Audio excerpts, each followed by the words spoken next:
কি গো আদৃশের মা, শেষ পর্যন্ত নিজের এত বড় ডাক্তার ছেলের জন্য এই অল্প শিক্ষিত মূর্খ মেয়ে ধরে নিয়ে এলে। আর কোনো মেয়ে মিলেনি নাকি? কোথায় আদৃশ বাবা, যেমন সুন্দর তেমন যোগ্যতা? আর কোথায় এই চুনোপুটি মেয়ে? এই মেয়ের কোনো যোগ্যতা আছে নাকি আদৃশ বাবার বউ হওয়ার?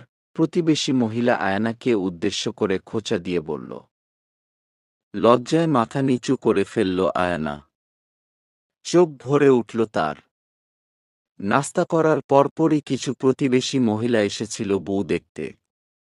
তাদের নাকি বিকেল পর্যন্ত সহ্য হচ্ছিল না, তাই এখনই বউ দেখতে চলে এসেছে। তাই আয়ানা আর মীরাকে পরিপাটি করে তাদের সামনে নিয়ে আসা হয়, আর তাদের মধ্যে একজন উপরোক্ত কথাগুলো বলে। আদৃশের মা অনু আলতো হেসে বলে, ভাবি, আমার ছেলে বউয়ের যোগ্যতা আপনাকে যাচাই করতে হবে না, ওটা আমরা দেখে নিব। তাই এই বিষয়ে আপনার মাথা না ঘামালেই ভালো হয়। কিন্তু মহিলা দমবার পাত্র না।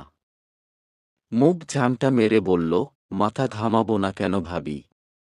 আপনার ছেলে আদৃশের জন্য আমার ভাগ্নির প্রস্তাব দিলাম। আপনি রাজি হলেন না। আমার ভাগ্নি কোনো অংশে কম ছিল। দেখতে যেমন সুন্দরী, তেমনি শিক্ষিত। ডাক্তারি পাশ করেছিল। রূপে গুণে অনন্যা আমার ভাগ্নি। আর এই মেয়ে, বয়স ও তো একেবারে অল্প মনে হচ্ছে। না আছে শিক্ষা আর না আছে যোগ্যতা। কি দেখে একে নিজের একমাত্র হীরের টুকরো ছেলের বউ করলেন? এত অপমান আর সহ্য হচ্ছে না আয়নার। জীবনে তো কম অপমান খোটা সহ্য করেনি। বাবার বাড়িতে কথা শুনতে শুনতে দিন গেছে তার, এখন কি শ্বশুর বাড়িতেও। তার জীবনে ঘটা কোনো কিছুর পিছনেই তো তার হাত নেই। সে তো চেয়েছিল অনেক পড়ালেখা করতে। তার তো অনেক স্বপ্ন ছিল। কিন্তু সব যে মাটি চাপা পড়ে গেল। প্রতিবেশী মহিলার সাথে তাল মিলিয়ে আরেকজন মহিলা মুখ বাঁকা করে বলল, হ্যাঁ গো অনু, মিতালি তো ঠিকই বলছে। এমন অশিক্ষিত মেয়েকে নিজের বাড়ির বউ করলে কিভাবে? আমার বউ শিক্ষিত হোক বা অশিক্ষিত, মূর্খ হোক বা অল্প শিক্ষিত, তা নিয়ে আপনাদের না ভাবলেও চলবে। লাইফটা আমার, বউ আমার। অথচ আপনাদের চিন্তা দেখি অনেক বেশি। আমরা আপনাদের প্রতিবেশী। প্রতিবেশীর উপকার করতে গিয়ে নিজেদের আবার ক্ষতি না করে ফেলেন। সবার জন্য এত চিন্তা দেখাতে গেলে পরে দেখা যাবে ব্রেন স্ট্রোক করে ফেলেছেন। তাই নিজেদের মাথায় এত চাপ দেয়া বন্ধ করুন। সেটাই আপনাদের জন্য ভালো হবে। আদৃশের করা জবাবে দমে গেল মহিলাগুলো। আদৃশের আগমনে আর জবাবে হাসি ফুটল পরিবারের উপস্থিত সকলের মুখে। লাল চোখে মহিলাগুলোর দিকে তাকিয়ে আছে আদৃশ। প্রচণ্ড রাগ হচ্ছে তার। একটু বাইরে যাবে ভেবেছিল সে। তাই রেডি হতে রুমে গিয়েছিল। কিন্তু নিচে এসে এমন কিছু শুনে নিজের মাথা ঠান্ডা রাখতে পারেনি সে। মিতালি নামক মহিলাটি আরও কিছু বলতে চাইলে হাত দেখিয়ে তাকে থামিয়ে দিল আদৃশ। মহিলাও চুপ বনে গেল। আদৃশের রাগ সম্পর্কে তাদের সবারই জানা আছে। এমনিতে চুপচাপ থাকলেও রেগে গেলে সবার পক্ষে ঠেকানো মুশকিল হয়ে যায়। আদৃশ পুনরায় শক্ত গলায় বলল, আমার বউকে আমি শিক্ষিত বানিয়ে নিব। আমার যোগ্য করে গড়ে তুলব। তাই আপনারা আপনাদের চিন্তা কমিয়ে ফেলুন। বউ দেখতে এসেছেন, বউ দেখুন, কিন্তু যাচাই করবেন না। কারণ সে আমার স্ত্রী, আমার আর আমার পরিবারের মতামতে হয়েছে, আপনাদের মতামতে না। পরবর্তীতে যেন কখনো আপনাদের আমাদের পারিবারিক বিষয়ে নাক না গলাতে দেখি। না হলে আমার চেয়ে খারাপ কেউ হবে না। কথা শেষ করে গটুট করে পা ফেলে বাইরে চলে গেল আদৃশ।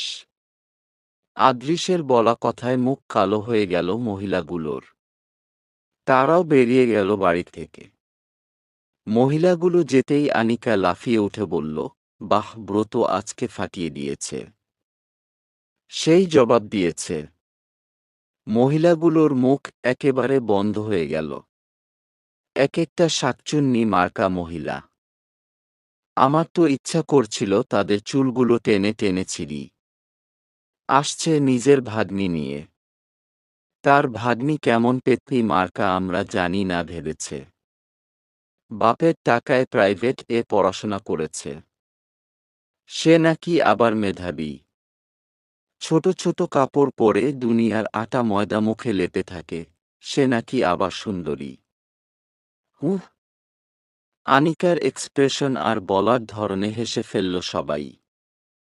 অনু আনিকার কান টেনে ধরে বলল, বড়দের নিয়ে এভাবে কথা বলতে হয়? কাউকে নিয়েই এভাবে বলতে হয় না। আনিকা ব্যথায় চিল্লিয়ে বলল, বড়মা ছাড়ো আমার কান। ব্যথা পাচ্ছি তো। আর আমি কি সেধে ওই মহিলাকে এসব বলতে গিয়েছি? সেই তো সবসময় এমন ধরনের কাণ্ড করে।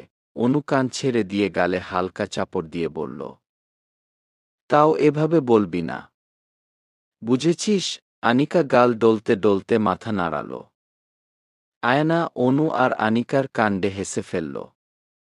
তার চোখে এখনো পানির ছাপ আছে, কিন্তু ঠোঁটের কোণে লেগে আছে তৃপ্তির হাসি। আদৃশ যে তার পক্ষে কথা বলবে ভাবতেও পারেনি সে। আয়না মনে মনে ভাবতে লাগল, এই বাড়ির সবাই এতটা ভালো কেন? আর লোকটাকে আমি খারাপ ভেবেছিলাম। কিন্তু সে এতটাও খারাপ না। আয়নার ভাবনার অবসান ঘটল অনুর কথায়। সে আনিকাকে বলল, যা তো আনিকা, আয়নাকে রুমে দিয়ে আয়। একটু রেস্ট নিক। তারপর আবার রিসেপশনের জন্য তৈরি হতে হবে। আনিকা সম্মতি জানিয়ে আয়নাকে নিয়ে রুমে দিয়ে আসল। আদৃশের রুমের বেলকনিতে এই প্রথম প্রবেশ করল আয়না। একটা শীতল বাতাস ছুঁয়ে গেল তার শরীর জুড়ে। বেলকনিতে এসে মনটা ভালো হয়ে গেল আয়নার। আদৃশের রুম যেমন পরিপাটি, তেমন বেলকনিও। বিশাল বড় বেলকনি, এক সাইডে দুইটা সোফা রাখা। হয়তো এখানে বসে কাজ করে সে। আর আরেক সাইডে একটা দোলনা টানানো।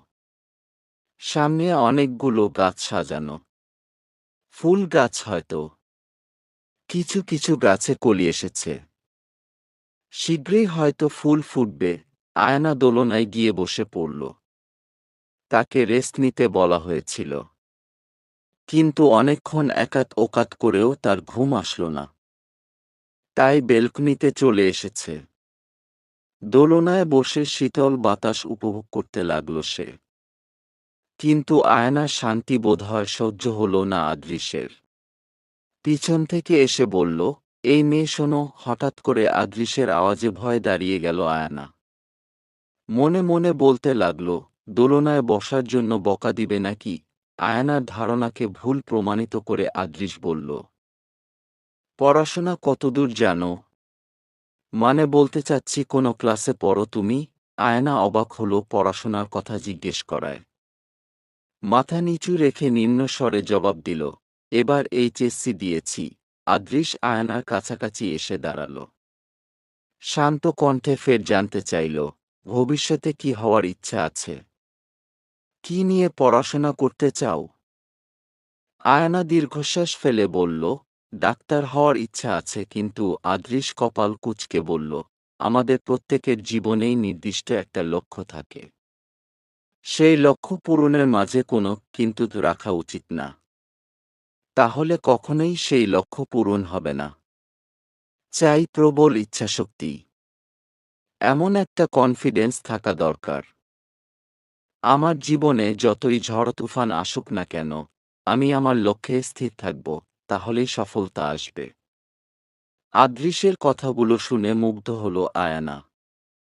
মুগ্ধ দৃষ্টিতে তাকিয়ে রইল আদৃশের দিকে। সে তো কখনো এভাবে ভেবে দেখেনি, আর না তাকে কেউ এভাবে বুঝিয়েছে।